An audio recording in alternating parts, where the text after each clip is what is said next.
ma tahtsin seda veel lisada, et Youtube'ist ma muidu vaatan ka näiteks Steve Harvey motiveerivaid kõnesid, raamatud on mul vist 1-2 tükki ja eesti-inglise keeles on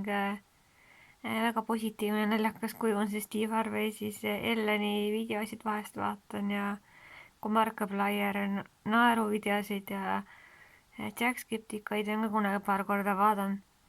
Ning Conani show või Conani tants on ka naljakas, tema brändi või tema mark nagu mida ta oskab liigutada oma pikkade jalgadega puusa. Ja Tuuitana Time on siis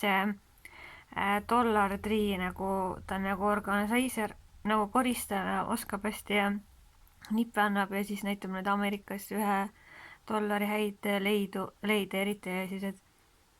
korvid ja asjad, kuhu saab organiseerida kodus lasteasju ja majapidamistarbeid ja kõike muud, et mul silmad on nagu tulnukad rohelised topelt, mu arvuti on kollane ja kõik mul asusel ekraan on tuksi läinud, mees peab mingi hetk uurima seda, et kui ta oma arvuti taha pani juhtme, siis nagu minu arvuti värvid olid kõik korras, aga minu omal ekraanil või